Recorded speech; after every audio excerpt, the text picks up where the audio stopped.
സംസ്ഥാനത്ത് ഒറ്റപ്പെട്ട ശക്തമായ മഴ പല ജില്ലകളിലും പെയ്യുന്നുണ്ട്. വടക്കോട്ടൊക്കെ കാര്യമായ മഴ കഴിഞ്ഞ ദിവസങ്ങളിലൊക്കെ ലഭിച്ചിരുന്നു.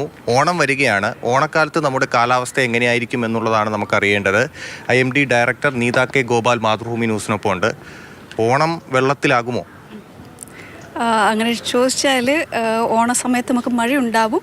വടക്കൻ ജില്ലകളിൽ പ്രത്യേകിച്ച് മഴ കൂടുതൽ ഉണ്ടാവാനുള്ള ഒരു സാഹചര്യമുണ്ട്. ബംഗാൾ ഉൾക്കടലിൽ ഒരു ന്യൂനമർദ്ദം കൂടി 3-ാം തീയതിയോടടുപ്പിച്ച് 4-ാം തീയതി 3-4 തീയതിക്ക് അടുപ്പിച്ച് ഒരു ന്യൂനമർദ്ദം പുതിയതായിട്ട് രൂപപ്പെടുന്നുണ്ട്. അപ്പോൾ ആ സമയത്ത് നമുക്ക് മഴ കൂടുതലുണ്ടാകും. കേരളത്തിൽ വ്യാപകമായി മഴയ്ക്കുള്ള സാധ്യതയുണ്ട്. ശക്തമായ മഴ വടക്കൻ കേരളത്തിലേക്കായിരിക്കാനാണ് സാധ്യത ഇപ്പോൾ കാണുന്നത്. അതായത് 3-ാം തീയതി നമുക്ക് മഴ കൂടുതലുണ്ടാവും. 3, 4, 5 തീയതികളിൽ മഴ കൂടുതൽ പ്രതീക്ഷിക്കുന്നുണ്ട്. അപ്പോൾ ഇടവിട്ടുള്ളതാണെങ്കിൽ പോലും മഴയുണ്ടാവും. അപ്പോൾ തീരെ നല്ല തെളിഞ്ഞ ആകാശമായിരിക്കും അല്ലെങ്കിൽ തെളിഞ്ഞ കാലാവസ്ഥയായിരിക്കുമെന്ന് പറയാൻ പറ്റില്ല. നമുക്ക് മഴയുണ്ടാവും. അപ്പോൾ എങ്ങനെയാണ് നമ്മൾ എന്തൊക്കെ ശ്രദ്ധിക്കേണ്ടി വരും ആ സമയത്ത്? 2-ാം തീയതി വരെ നമുക്ക് നേരിയത് അല്ലെങ്കിൽ മിതമായിട്ടുള്ള മഴയായിട്ട് അതങ്ങ് തുടരും.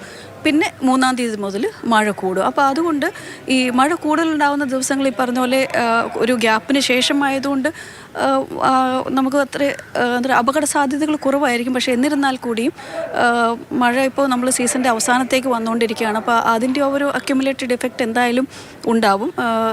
ജാഗ്രതാ നിർദ്ദേശം എന്ന് പറഞ്ഞാൽ നമ്മൾ സാധാരണ പറയുന്നത് പോലെ ഈ ചെറിയ രീതിയിലുള്ള മണ്ണിടിച്ചിലുകൾ അല്ലെങ്കിൽ മലവെള്ളപ്പാച്ചിൽ അങ്ങനെയുള്ള കാര്യങ്ങൾക്കുള്ള സാധ്യത ഇപ്പോഴും ആ സമയത്തും ഉണ്ടാവും. പിന്നെ ഈ ന്യൂനമർദ്ദം ആശങ്കപ്പെടേണ്ടതുണ്ടോ? അത് ന്യൂനമർദ്ദം ഇപ്പോൾ അതിൻ്റെ സഞ്ചാരപാതം കാണിക്കുന്നത് കുറച്ച് വടക്കോട്ടേക്കാണ്. അപ്പോൾ അതുകൊണ്ട് തന്നെ വടക്കൻ ജില്ലകളിലേക്ക് മാത്രമായിട്ട് അതിശക്തമായ മഴ ഒതുങ്ങാനാണ് സാധ്യത. പക്ഷേ നമുക്ക് ഈ ന്യൂനമർദ്ദം ഉണ്ടാകുമ്പോൾ അതൊരു പ്രകൃതിയാൽ സംഭവിക്കുന്ന ഒരു കാര്യമാണ്. ന്യൂനമർദ്ദം ഉണ്ടാകുന്ന അതേ ഒപ്പം തന്നെ കേരളത്തിൽ മഴ വളരെ വ്യാപകമായിട്ടുണ്ടാവും എന്നുള്ളത്.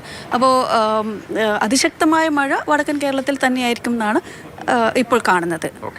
എന്തായാലും ഓണം വരികയാണ്. മഴയുണ്ടാകുമെന്നാണ് കാലാവസ്ഥാ പ്രവചനം. പ്രത്യേകിച്ച് ശ്രദ്ധ വേണ്ടത് വടക്കൻ കേരളത്തിലാണ്. സുജിത് എംഎസിനൊപ്പം TS ഹരികൃഷ്ണ, മാതൃഭൂമി ന്യൂസ്, തിരുവനന്തപുരം.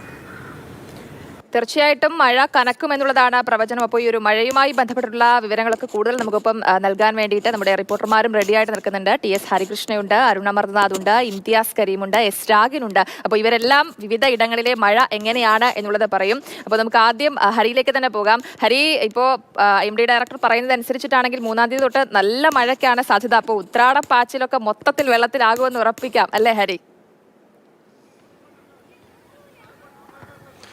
അതെ, ഈ ഉത്രാടപ്പാച്ചിലിനും ഓണത്തിനും ഒക്കെ തയ്യാറെടുക്കുന്നവർ ആ സമയത്തൊക്കെ ഈ കടയിൽ പോയി സാധനങ്ങളൊക്കെ വാങ്ങിക്കണമല്ലോ ഓണത്തിന്. അതുകൊണ്ടാണ് IMD ഡയറക്ടർ പ്രത്യേകം എന്നോട് പറഞ്ഞിരുന്നു ഇങ്ങനെ ഒരു അറിയിപ്പ് കൊടുക്കേണ്ടതുണ്ട്.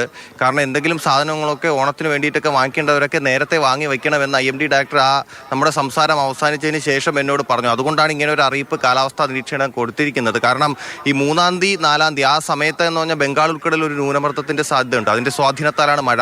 അപ്പോൾ മഴ കുറച്ച് ശക്തമായി വടക്കോട്ട് തന്നെ ലഭിക്കും എന്നുള്ളതാണ്. വടക്കൻ ഈ ന്യൂനമർദ്ദത്തിൻ്റെ ഒരു സഞ്ചാരപഥം എന്ന് പറയുന്നത് ഇപ്പോഴത്തെ വിലയിരുത്തലനുസരിച്ച് വടക്കോട്ടാണ്. അതുകൊണ്ട് തന്നെ വടക്കൻ ജില്ലകളിലായിരിക്കും കൂടുതൽ മഴയ്ക്കുള്ള സാധ്യത എന്ന് IMD പറയുന്നുണ്ട്. അപ്പോൾ ആ രീതിയിൽ ജാഗ്രത വടക്കൻ ജില്ലകളിൽ വേണം എന്നുള്ളതാണ്. ഇപ്പോൾ തിരുവനന്തപുരത്തെ കാര്യം പറയുകയാണെങ്കിൽ ഇന്നിപ്പോൾ പ്രത്യേകിച്ച് അലർട്ടൊന്നുമില്ല. പക്ഷേ പുലർച്ചെയൊക്കെ നല്ല മഴയുണ്ടായിരുന്നു. അതായത് വെട്ടുകാട് പ്രദേശമാണ്. വെട്ടുകാട് ഒരു ഗ്രൗണ്ടിലാണ് ഞാൻ നിൽക്കുന്നത്. അവിടെ ഇന്നലെ പുലർച്ചെ പെയ്ത മഴയിൽ വെള്ളക്കെട്ടൊക്കെ ഉണ്ട് ഇവിടെ. അപ്പോൾ ഗ്രൗണ്ടിൽ കുട്ടികളൊക്കെ കളിക്കുന്നത് ആ വെള്ളത്തിൽ നിന്ന് അങ്ങോട്ട് മാറി എന്നൊക്കെയാണ് കളിക്കുന്നത്. തീരപ്രദേശം ആയതുകൊണ്ട് തീരപ്രദേശത്തൊക്കെ ജാഗ്രതാ നിർദ്ദേശം നേരത്തെ തന്നെ നൽകിയിരുന്നു. അതായത് ഈ ശക്തമായ കാറ്റിനൊക്കെ സാധ്യതയുള്ളത് കൊണ്ടും മത്സ്യത്തൊഴിലാളികൾ കടലിൽ പോകരുത് എന്നുള്ള നിർദ്ദേശമൊക്കെ ഉള്ളത് കൊണ്ടും ജാഗ്രതാ നിർദ്ദേശം നൽകിയിട്ടുണ്ട്. എന്തായാലും മഴയുണ്ടാവും. വടക്കൻ ജില്ലകളിൽ കാര്യമായ ശ്രദ്ധ വേണം എന്നുള്ളതാണ്.